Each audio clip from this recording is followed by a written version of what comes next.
Kemudian Bapak Ibu sekalian yang berbahagia, senantiasa kita berdoa kepada Allah untuk kedua orang tua kita atau salah satu di antaranya yang telah mendahului, Allah tempatkan di tempat terbaik di sisinya. Allah terima amal ibadahnya, Allah kumpulkan bersama orang yang saleh. Dan untuk orang tua kita yang masih hidup, Allah sehatkan, Allah kuatkan, berkah, insyaallah husnul khatimah. Amin ya rabbal alamin.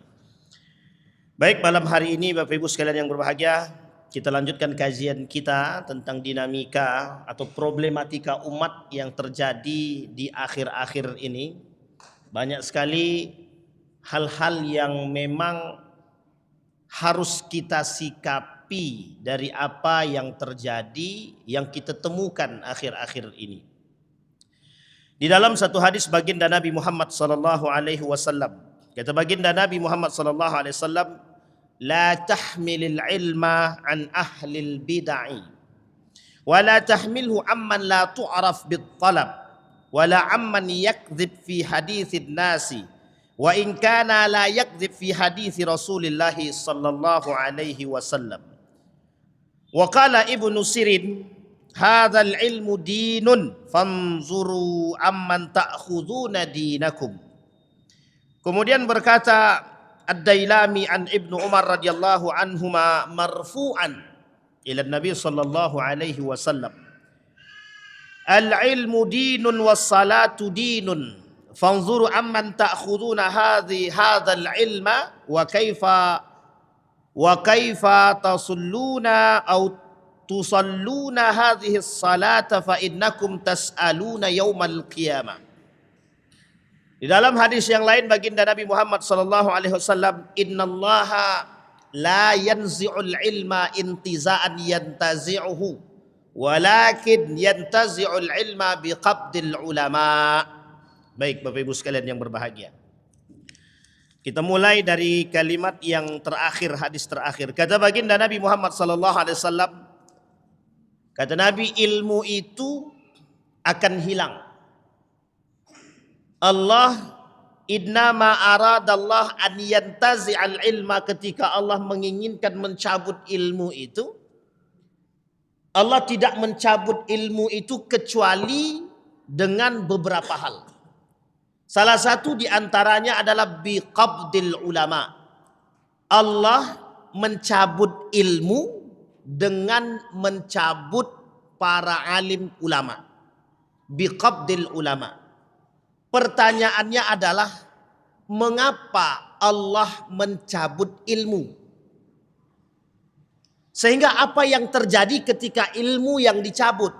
Kata Allah, kemudian kata Nabi dalam hadisnya, dilanjutkan, ketika ilmu dicabut, wayantashiru al-juhal, maka akan tersebar para orang-orang yang juhal. Juhal itu jamak dari kata jahilun. Jahil itu artinya bodoh. Kalau dikaitkan dengan jahiliyah, ini sebenarnya ada kesamaan. Jahilun dulu dengan jahil yang sekarang itu sebenarnya perbedaannya tipis. Kalau orang jahil yang dahulu, jahilun anid din, mereka jahil dari urusan agama. Tapi dalam perdagangan, keilmuan, mereka pintar, cerdas. Orang Arab itu terkenal dengan tijarahnya bagus. 6 bulan dan mereka jago di bidang perdagangan atau perniagaan. Tapi dalam bidang agama disebut dengan jahilun. Kata para ulama, jahil anid din, bodoh terhadap urusan agama. Dan kata Syekh Hasyim Al-Asy'ari, begitu juga kata Syekh Kiai Haji Ahmad Dahlan, persoalan ilmu ini itu persoalan serius. Yang dimaksud adalah ilmu dalam urusan agama. Kebodohan orang dalam ilmu agama itu akan menyebabkan terjadinya penyimpangan akidah. Makanya kenapa banyak terjadi penyimpangan akidah, itu disebabkan du'ful ilmi, lemahnya ilmu. Tapi tak hanya cukup dengan lemahnya ilmu, ada kelemahan yang lain yang menggandeng sehingga dia juga terjebak dalam kebodohan dan terjebak dalam penyimpangan. Salah satunya adalah du'ful iman, lemahnya iman. Baik, kita kembalikan. Maka ilmu Ilmu ini, kata Allah, kelak di akhir zaman akan Allah cabut. Cara Allah mencabut ilmu ini dengan mencabut para alim. Sekarang pertanyaannya, qabdul ulama. Apa arti qabdul ulama dalam ilmu hadis? Ulama hadis mencoba menjelaskan makna tersebut. Yang pertama, mematikan orang-orang alim yang benar-benar alim. Bukan alim bil kizbi, bukan alim dengan dusta, bukan alim bil ra'yi, bukan alim dengan akal, tapi juga bisa dikatakan alim bil iman. Orang cerdas dengan iman, bukan cerdas dengan akal saja, tapi harus cerdas dengan iman. Dicabut semua Allah. Allah matikan satu-satu. Yang alim-alim baik-baik ini Allah matikan. Sehingga ketika orang alim ini dimatikan, Allah cabut, Allah matikan mereka, tersisa lagi orang-orang cerdas tapi tidak beriman. Sehingga yang akan tersebar adalah syubhat, bid'ah, dan kesesatan. Dalun wa yudil. Makanya pernyataan seorang ulama itu, ada seorang ulama ahli di bidang Al-Quran bilang begini. Ada seorang artis dangdut tapi menjadi da'i, ustadz. Terus beliau bilang begini, kalau kalian mendengarkan musiknya, dangdutnya, itu mungkin rekomendasi karena ahli di bidang itu. Tapi kalau kalian datang ke mereka, mengambil ilmunya, maka itu akan sesat dan menyesatkan. Ini poin penting, Pak. Poin penting untuk kita sampaikan. Karena sekarang ini siapapun bisa jadi siapapun bisa jadi da'i sekarang. Ini kasus terbaru itu, ada seorang ustadz yang dianggap ustadz gitu. Da'i tapi banci gitu, bencong. Ini ngeri, Pak. Jadi kita ini sekarang ini sedang berada di kondisi yang seperti yang dikatakan Nabi itu serius. Kata Nabi, akhir zaman itu tempatnya para juhal. Orang-orang yang bodoh. Bodoh dalam urusan agama, tapi sok pintar dalam urusan itu. Padahal mereka nggak mengerti. Yang terjadi apa? Penyimpangan. Itu yang kita temukan sekarang. Ada da'i tapi bencong, banci. Nah uniknya ada pengikutnya. Itu yang kemudian ingin kita pahami. Mengapa kok bisa ada da'i, bencong atau banci dia, tapi ada pengikutnya. Di mana letak kesalahannya? Nanti kita lihat. Itu poinnya. Maka Bapak Ibu sekalian yang berbahagia, perlu kita memahami bagaimana posisi ilmu ini sebenarnya. Maka tadi disampaikan dengan mematikan para ulama. Yang kedua kata para ulama, bagaimana maksud daripada ilmu dicabut? Kata para ulama, dihilangkan ilmu-ilmu tersebut. Ilmu agama hilang, ilmu fisika hilang, ilmu ekonomi hilang, ilmu-ilmu yang lain hilang. Tapi kata para ulama yang nomor 2 ini agak sedikit bertolak belakang daripada pemahaman mayoritas para ulama. Yang ketiga, hilangnya para pakar. Kata para ulama, maksud daripada qabdul ulama tadi, dicabutnya ulama tadi. Yang ketiga, hilangnya para alim yang pakar di bidang kealiman mereka. Contoh, ahli ekonomi yang benar-benar ahli ekonomi, tidak ada lagi. Ahli di bidang fisika yang benar-benar fisika, tidak ada lagi. Ahli di bidang agama, fikih dan lain sebagainya, tidak ada lagi. Maka yang tersisa yang mana? Yang tersisa adalah yang bisa menjadi semua bagian. Dan ini kata Nabi dalam hadisnya disampaikan, idza wussidal amru ila ghairi ahlihi fantazir sa'ah, kata Nabi. Kalau sesuatu itu diberikan kepada yang bukan ahlinya, maka tinggal tunggu saja, kata Nabi. Fantazir sa'ah. Ada 2 makna fantazir sa'ah. Tunggu akan datang kehancurannya, atau tunggu tinggal datang kiamat. Karena salah satu tanda kiamat kecil itu, salah satu tanda kecil datangnya hari kiamat, tersebarnya kebodohan, orang-orang memposisikan diri pada tempat-tempat yang memang mereka tidak layak di tempat tersebut. Kita ambil contoh kasus-kasusnya. Yang bukan ahli gizi, dia jadi ahli gizi. Padahal dia matematika misalkan. Orang ekonomi jadi dai misalkan. Orang fisika jadi ahli kedokteran. Orang teknik jadi ahli dan lain sebagainya. Ini bertolak belakang. Maka kata para ulama dicabut kepakaran keilmuannya. Sehingga kita sulit menemukan mana yang betul-betul pakar dan yang memang tidak pakar. Kita sulit temukan. Karena memang kondisinya begitu.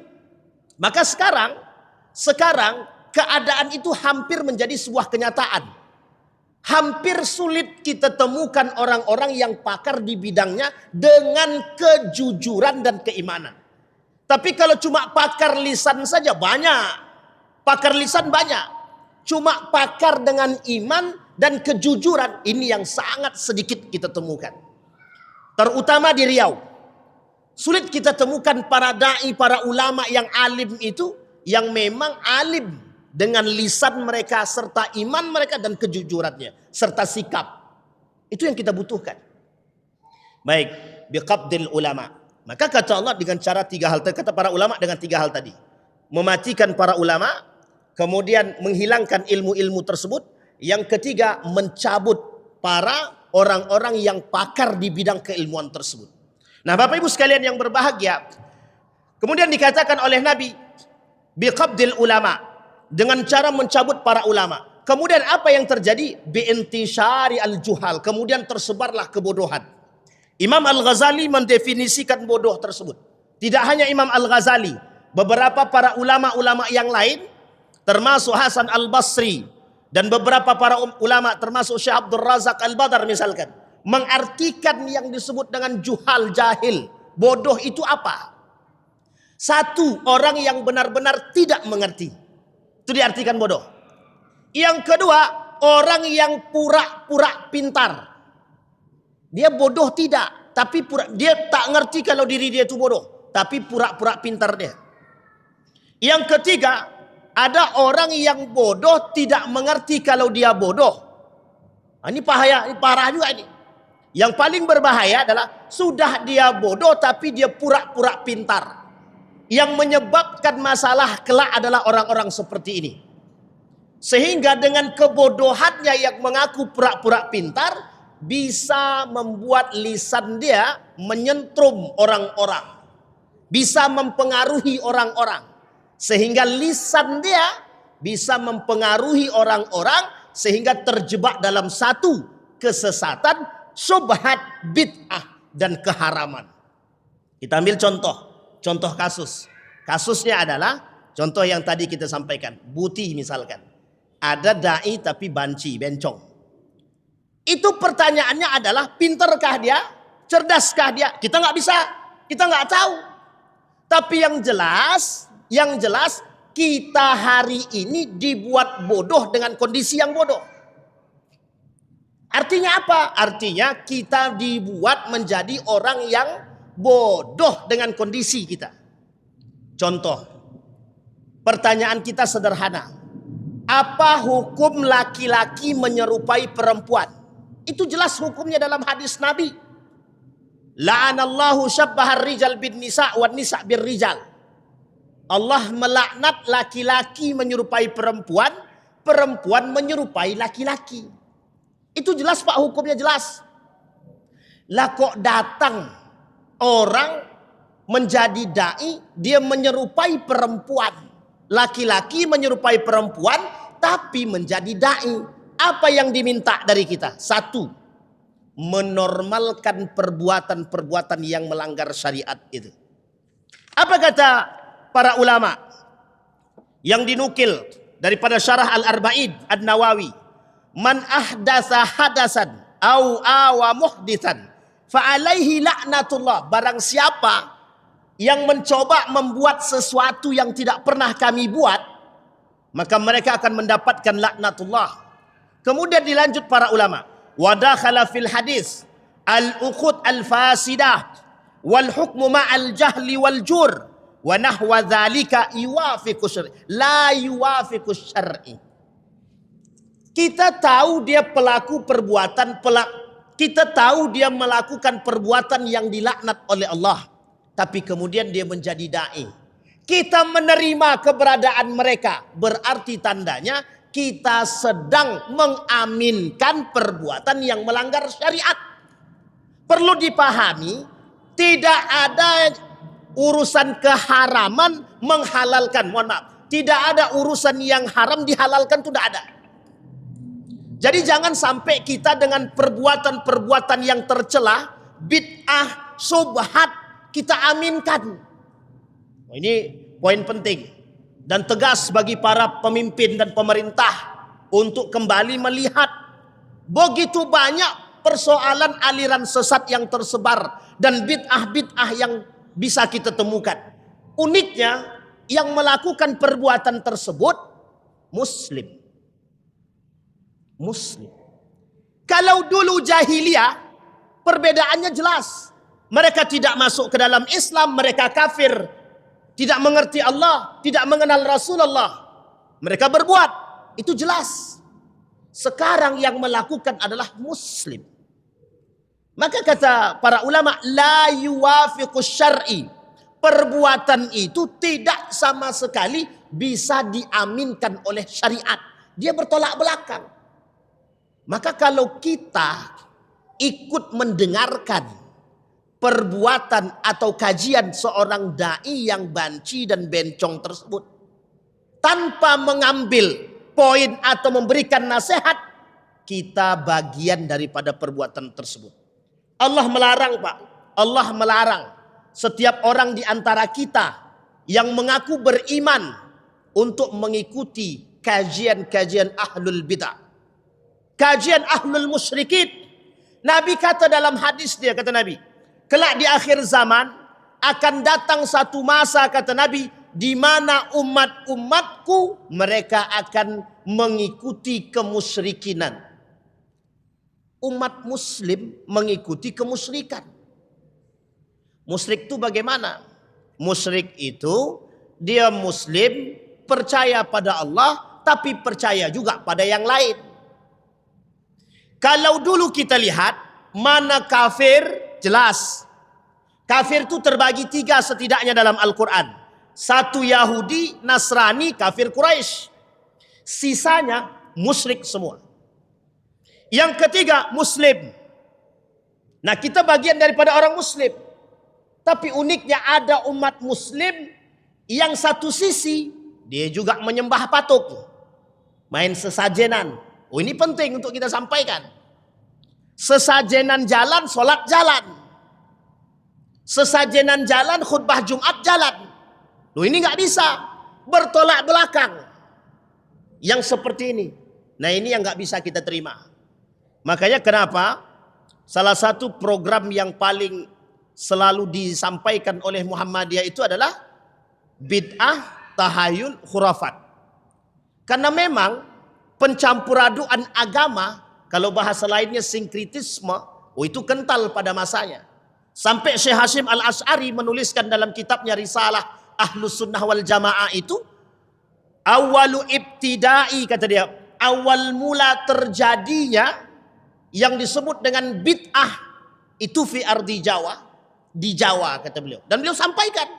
Maka sekarang kita banyak temukan itu, mohon maaf. Apa sebab? Al-jahlu, kebodohan. Al-jahlu dari bidang apa? Pertaniankah, ekonomikah, peternakankah, dan lain sebagainya? Bukan. Kebodohan dalam agama. Sehingga muncul hal-hal yang aneh. Kita ambil contoh lain. Maulid Nabi. Mereka buat maulid Nabi, tarian, tapi yang di depan tulisan maulid Nabi itu yang joget perempuan. Pakai celana pendek misal. Pakai son horek dan lain sebagainya. Gitu. Itu sebenarnya sedang mengatakan, hei Rasulullah, hari ini kami cinta padamu, tapi ingat di balik cinta kami padamu, kami bermaksiat kepadamu. Katanya. Cuma tidak secara terang-terangan. Mereka bermaksiat kepada Allah dan Rasulnya di tempat, di waktu yang mereka mengakui kecintaan kepada Rasulullah. Nah, ini bertolak belakang, Pak. Sama halnya sederhana begini. Ya Allah, saksikanlah aku salat dan aku korupsi. Gitu. Sama tuh. Beda-beda tipis saja itu. Mereka bermaksiat, mereka salat. Gitu. Mereka bermaksiat tapi mereka melakukan ahlul bid'ah, perbuatan bid'ah itu. Maka kata Ibnul Qayyim Al-Jauziyah, perlu terus kita tekankan. Yang paling banyak kelak di akhir zaman itu fitnah itu ada dua, katanya. Fitnah syubhat dan syahwat. Gitu. Nah, kita sedang berbicara tentang fitnah syubhat. Bapak Ibu sekalian yang berbahagia, fitnah syubhat ini berbahaya. Munculnya para aliran-aliran sesat itu syubhat semua itu. Contoh coba yang kita lihat itu. Apa hukumnya maulid Nabi dengan tari-tarian itu? Itu syubhat itu. Bahkan syubhatnya condong mengantarkan kepada hal yang haram. Coba bayangkan. Bukan berarti kita mengatakan secara keseluruhan, tapi yang menghadirkan perbuatan-perbuatan kemaksiatan. Kita banyak temukan sekarang perbuatan-perbuatan tersebut dinormalisasi. Mereka memulai acara dengan bismillah, mengakhiri dengan doa, di tengah-tengahnya syubhat semua, di tengah-tengahnya perbuatan haram semua. Tapi kita normalkan, kita biarkan. Apa alasan? Mengapa kita melakukan demikian? Jawabannya sederhana, sudah biasa. Mengapa kita biasa? Dibiasakan. Mengapa dibiasakan? Karena ada orang yang mencoba untuk membiasakan. Mengapa mereka mencoba membiasakan? Karena ada kepentingan di balik hal tersebut yang tak bisa kita tutupi. Begitu kondisi kita sekarang. Sehingga mohon maaf, sulit bagi kita melawan hal tersebut, sangat sulit. Kenapa? Karena ada orang-orang tertentu yang punya kepentingan di balik hal-hal tersebut. Contoh, pengharaman son horeg. Kenapa ikhtilaf? Banyak yang mengharamkan dan ada yang juga tidak setuju diharamkan. Karena yang tidak diharamkan itu ada orang yang punya kepentingan, maka tak diharamkan. Bahasa sederhananya kan begitu. Rokok haram. Tapi kenapa ada orang yang tidak mengharamkan? Alasannya sederhana. Coba buka dalam fatwa itu. Apa alasan tidak diharamkannya rokok? Paling unik adalah banyak orang yang bergantung hidup pada hal demikian. Pertanyaannya adalah siapa yang menentukan hidup manusia? Manusia kah atau Allah kah? Kalau kita berpangku pada kalimat yang tadi kita sampaikan. Jadi tersebarnya hal-hal bid'ah seperti ini itu dikarenakan du'ful ilmi. Begitulah rendahnya ilmu kita dan iman kita. Sehingga jahlu biddin, pemahaman yang lemah terhadap agama, salah satu sarana, salah satu celah untuk masuknya kesesatan. Disinilah yang dibahasakan oleh para ulama, sebab terjadinya penyimpangan agama adalah karena kebodohan. Maka disebutkan al-jahlu, kebodohan.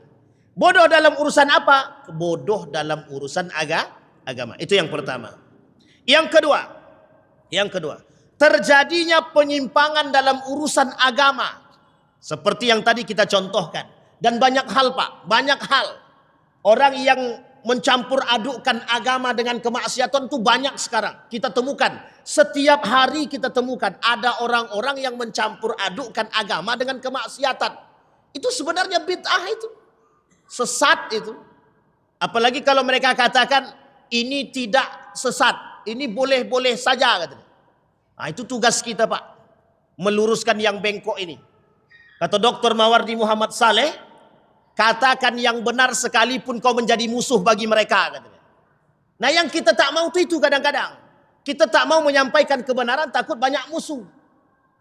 Padahal hukum menyampaikan kebenaran pada satu yang salah wajib. Wajib. Coba bayangkan. Maka kita sekarang ini terjebak dalam konteks itu. Kita dijebak dalam kalimat, aku tidak mau menegur dia, takut nanti aku dijadikan musuh sama dia. Berdosa kita Pak, berdosa. Lebih baik kita bermusuhan tapi kita menyampaikan kebenaran daripada kita tidak menyampaikan sama sekali. Kelak di hadapan Allah pertanggungjawabannya bagaimana? Ridwan, sudahkah kau sampaikan kebenaran? Takut ya Allah besok dia memusuhi aku. Berarti lebih penting dia daripada aku, kata Allah. Gimana kita mau jawab? Coba bayangkan. Ini urusan kita dengan Allah. Menyampaikan kebenaran. Kata Dr. Mawardi Muhammad Saleh, biarkan, kata dia. Ulama itu ada 3, kata beliau. Ulama sultan, ulama jamaah, ulama rabbani. Kata Dr. Mawardi Muhammad Saleh, ulama itu ada 3. 1, ulama pemerintah.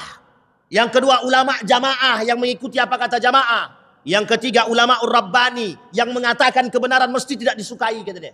Itu yang ngomong Dr. Mawardi Muhammad Saleh tadi pagi itu. Coba bayangkan Pak. Nah pertanyaan kita sekarang sederhana. Apa alasan kita untuk tidak menyampaikan kebenaran? Tekanan, ketidakberanian, hilang kepentingan, dan lain sebagainya. Itu tergantung kepada apa yang ingin kita sampaikan. Maka setiap orang yang tidak punya kepentingan kecuali kebenaran, dia akan menyampaikan apa yang dia harus disampaikan. Kecuali dia takut tak dapat tempat, selesai urusan. Maka sulit bagi lisan untuk menyampaikan hal tersebut. Baik, kembali kepada poin yang kedua, fanatisme. Fanatisme ini di dalam Al-Quran Allah sebut. Di dalam Al-Quran Allah sebut. Kata Allah di dalam Al-Quran, ada 4 karakter jahiliyah. Salah satu di antara 4 karakter jahiliyah ini adalah yang ketiga. Yang keempat itu adalah hamiyatul jahiliyah. Apa itu hamiyatul jahiliyah? Fanatisme seperti yang dibuat oleh orang-orang jahiliyah. Orang jahiliyah dulu sangat fanatik terhadap Tuhan nenek moyang mereka. Mereka fanatik terhadap nenek moyang mereka. Pertanyaannya sederhana, mengapa mereka fanatik terhadap nenek moyang mereka?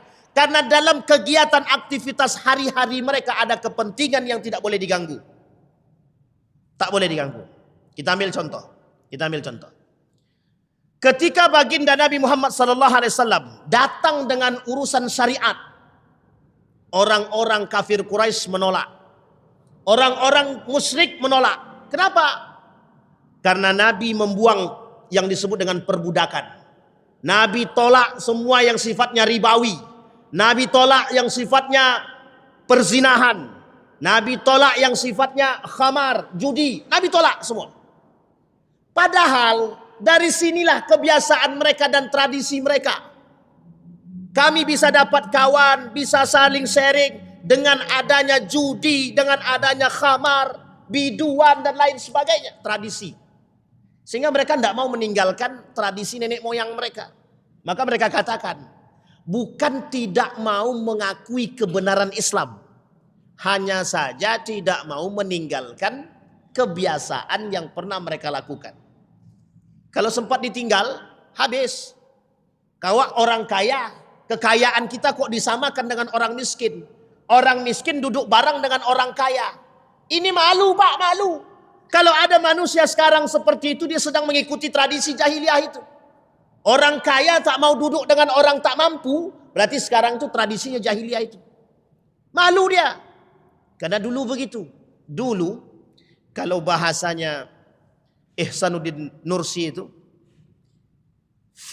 financialization. Wah, itu agak gaul sedikit. Artinya yang kaya harus kaya itu, yang miskin harus miskin. Di mana letaknya? Letaknya adalah pada tempat duduknya. Orang kaya tempat duduknya bagus, orang miskin tempat duduknya di lantai. Loh, ini tradisi dalam ekonomi berbahaya ini Pak. Konglomerasi itu berbahaya. Itu yang terjadi pada masa jahiliyah. Makanya orang-orang jahiliyah pada saat itu menolak keberadaan Islam untuk menyamakan semuanya. Tidak bisa, nggak mau mereka. Masuk masjid semua sama, tidak boleh ada perbedaan. Bupati, gubernur, presiden, menteri tidak boleh, harus sama.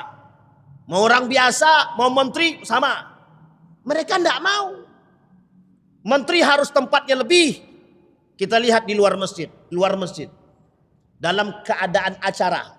Perhatikan, di mana duduknya presiden, di mana duduknya gubernur, di mana duduknya bupati, di mana duduknya orang-orang penting, kepala dinas segala macam.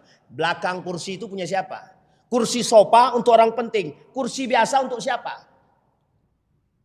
Bahkan yang punya acara duduknya di belakang, yang cuma undangan duduk paling depan. Kadang-kadang nalar kita sedang dibuat untuk tidak normal. Kita tidak dinormalkan. Ini persoalan ilmu.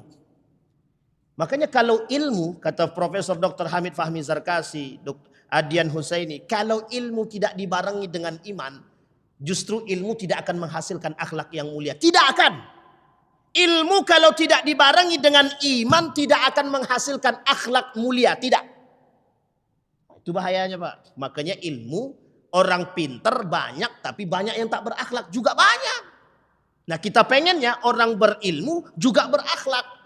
Bagaimana caranya orang berilmu biar berakhlak? Hadirkan iman. Makanya makna Iqra itu tidak sederhana. Ada seorang ulama ahli Al-Quran menulis buku judulnya Kaifa Yubarmijul Quran Al-Haya. Bagaimana mengaplikasikan Al-Quran dalam kehidupan. Diambil dan dimulai dari satu kalimat yang disebut dengan Iqra. Beliau mengkaji Iqra itu dalam sekali. Salah satu makna yang beliau sampaikan dalam makna Iqra tersebut, Nabi itu menyampaikan Iqra 3 kali. Kata malaikat, Iqra ya Muhammad ma'ana biqari. Sampai 3 kali. Nabi tak bisa baca. Tapi kenapa setelah dibisikkan oleh malaikat, Iqra bismi rabbikal ladzi khalaq, baru kemudian dia bisa membaca. Artinya ada unsur Allah yang selalu memberikan kekuatan kepada manusia. Allah punya jalan untuk mencerdaskan manusia. Artinya apa? Anda sebelum berilmu, beriman dulu. Setelah Anda beriman, apapun yang Anda inginkan dari ilmu yang Anda harapkan, Allah cerdaskan. Imam Al-Ghazali, Ibnu Rusdi, Al-Farabi, Ibnul Hayyan, dan lain sebagainya, para alim daripada cendekiawan muslim. Semua ilmuwan muslim itu hafal Quran. Yang paling sederhana di antara mereka hanya hafal 20 juz. Itu pun 1 orang. Sisanya 30 juz semua. Coba bayangkan. Tapi iman dulu. Ini bukan, Pak, mohon maaf. Ada satu slogan itu. Mau jadi apa itu? Pintar berilmu atau berilmu dulu? Ulama. Gimana bahasanya itu ya? Saya agak lupa ini. Jadi maksud beliau, maksud kata itu begini. Jadi orang berilmu baru jadi orang beragama, atau beragama dulu baru berilmu? Salah seorang pimpinan pondok bilang begini, beragama dulu baru berilmu. Kalau kementerian waktu itu dia diskusi dengan Kementerian Agama, kebetulan itu pimpinan pondoknya Ustaz Fikrizon. Kata beliau, berilmu dulu baru beragama. Ternyata tak begitu. Kalau kita rujuk kepada tradisi keulamaan pada masa dahulu, baik dari masa sahabat, tabi'in, tabi'in, ternyata tidak. Beriman dulu baru berilmu. Mereka cerdas dulu dengan agama mereka. Baru kemudian Allah berikan kemudahan bagi mereka untuk menghafal, mempelajari ilmu-ilmu yang lain. Dan kuncinya di situ. Nah, kita sekarang tidak, Pak. Asal sudah ada ilmu, kemudian belajar agama, selesai. Itu pun belajar dari YouTube. Itu pun YouTube-nya yang potong-potongan. Akhirnya apa? Hasilnya sesat menyesatkan. Nah, ini yang terjadi. Makanya kenapa kata Syekh Hasyim Al-Asy'ari banyak, kata Gus Baha itu banyak yang sesat dan menyesatkan. Karena belajarnya dari YouTube. Itu pun belajar dari YouTube potong-potongan. Kalau mau belajar dari YouTube serius, dari awal sampai akhir dengarkan. Biar nggak gagal paham. Kadang-kadang itu yang menyebabkan terjadi penyimpangan. Nah, ini yang poin yang harus kita pahami. Nah, kembali kepada poin kita yang kedua. Nah, justru hari ini mengapa ada orang yang bisa fanatik terhadap satu golongan dan satu orang? Bisa fanatik terhadap golongan, bisa fanatik terhadap individu. Ini masalah ini. Masalah betul. Hati-hati. Mengidolakan manusia bisa menyebabkan terjebak dalam kemusyrikan, kekufuran. Hati-hati. Kadang-kadang kita fanatik terhadap orang seolah-olah orang yang berbicara itu lebih baik daripada Tuhan. Oh, hati-hati, Pak. Hati-hati betul. Nah, kalau kita paham seperti itu, kita terjebak dalam kesyirikan. Syahadat kita rusak, agama kita rusak, akidah kita rusak itu. Kufur kita. Habis. Makanya kata para ulama, yang disebut dengan hamiyatul jahiliyah itu, fanatismenya orang-orang jahiliyah adalah fanatik buta. Fanatik dengan kebodohan. Bukan fanatik dengan ilmu. Bukan fanatik dengan iman. Ini bahasa sederhananya begini. Kami cinta Rasulullah. Kami cinta Rasulullah. Tapi pas maulid Nabi. Selesai maulid Nabi, tidak ada cinta Rasulullah lagi. Ini kegiatan yang kita pernah temukan. Pas kegiatan maulid Nabi, satu masjid selesai, penuh masjid. Kegiatan maulid Nabi. Pas salat Isya, la ilaha illallah. Satu sop pun tak sampai. Nah, coba bayangkan. Pas salat wajib satu sop tidak sampai. Pas acara maulid Nabi, rame yang ikut. Kita bingung Pak, apa yang menjadi persoalan itu? Ternyata ya karena tradisi. Tradisi kami dulu memang begini. Kental mereka Pak. Ketika kita rubah tradisi-tradisi begini, oh banyak yang menolak itu. Tidak bisa. Harus kita ikuti tradisi dahulu. Lah tradisinya Allah nggak pernah diikuti. Sholatnya nggak pernah ikut bareng. Kenapa nggak sholat jamaah di dalam masjid? Ya jawabnya sederhana aja. Kan di rumah juga bisa kata dia. Iya juga memang. Cuma masalahnya kita dikerdilkan dengan hal-hal demikian itu. Begitulah kondisi kita sekarang. Maka kita ini sekarang terjebak dalam fanatisme. Setiap kelompok punya kelompok masing-masing dan kita berpahamkan pada hal demikian. Tidak mau sedikit membuka. Kenapa demikian? Ilmu itu bagai lautan Pak. Luasnya bukan main laut itu. Sehingga kita perlu kecerdasan. Yang harus dibarengi dengan iman. Kata guru saya, kuncinya ilmu itu iman, ilmu, amal. Itu baru aman. Tiga-tiga nih. Kalau ada dalam diri setiap orang mukmin tiga hal tersebut, iman, ilmu, amal, maka insya Allah peradaban Islam itu naik. Cuma kalau tak ada, kalau dia cuma ilmu tanpa iman bisa sesat menyesatkan. Kalau dia cuma iman tanpa ilmu bisa jadi dia juga sesat dan menyesatkan. Dia beriman tapi tak berilmu. Contoh orang sholat tanpa ilmu. Kan susah tuh. Bisa sesat? Bisa. Maka perlu dua-duanya. Ilmu iya, iman iya. Nah yang ketiga inilah ihsan tadi. Amal. Ihsan harus diamalkan. Nah kalau kita tak punya akhlak yang mulia. Ya hasil daripada keilmuan itu tidak jelas. Makanya mohon maaf, jangan ada yang tersinggung. Kita berilmu tapi lisan kita tak berilmu. Kita sholat tapi lisan kita tidak sholat. Inilah yang ditanyakan. Beberapa waktu yang lalu ada yang bertanya, Ustadz, bagaimana menurut Ustadz sholat yang khusyuk itu? Mereka sholat tapi lisan mereka tidak sholat. Mereka sholat tapi kaki mereka tidak sholat. Saya jawab, itu yang kita nampak. Kenapa demikian? Karena mereka salat bukan untuk Allah, mereka beribadah bukan untuk Allah, mereka berilmu bukan untuk Allah. Selesai. Maka mereka bertijarah bukan untuk Allah. Kalau mereka bertijarah untuk Allah, mereka berbuat karena Allah, apa yang dilakukan selesai urusan semua. Untuk Allah, bukan untuk manusia. Maka dalam konteks ini kita perlu memahami. Nah Bapak Ibu sekalian yang berbahagia, sebelum kita tutup, kasus kita hari ini, hal-hal yang sifatnya bid'ah begini, hal-hal yang sifatnya subhat begini, itu sedang menjadi musuh kita bersama. Sedang menjadi musuh kita bersama. Siapa kita bersama di sini? Orang-orang beriman. Itu musuh bersama. Apa contohnya bid'ah, apa contohnya subhat yang kita temukan hari ini? Apa yang harus kita lakukan? Yang harus kita lakukan, jangan ikut-ikutan. Ini kita pula yang nge-share ya. Tolong gimana nih? Di-share. Silakan hadir kajian Ustadz Boti misalkan. Astagfirullah wa boleh. Silakan datang kajian Maulid Nabi dengan bersama Ustadz A. Isinya dalam tuh tawa aja. Capek kita. Pulang dari situ bukan jadi sehat, kita malah jadi tidak sehat. Bisa dipahami Bapak Ibu ya? Nah, ini poin penting kita. Maka kata Allah, biqabdil ulama, kata Nabi, dengan mencabut para ulama, mematikan kepakaran, mematikan para ulama, mencabut keilmuan dengan ulamanya itu tersebut.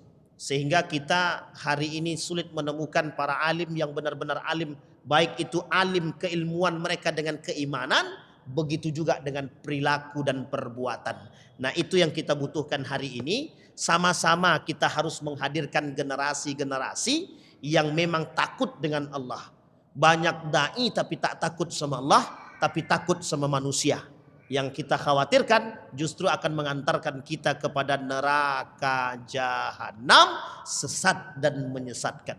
Mudah-mudahan ada manfaat bagi kita semua. Fa'tabiru ya ulil absar la'allakum tuflihun. Assalamualaikum warahmatullahi wabarakatuh.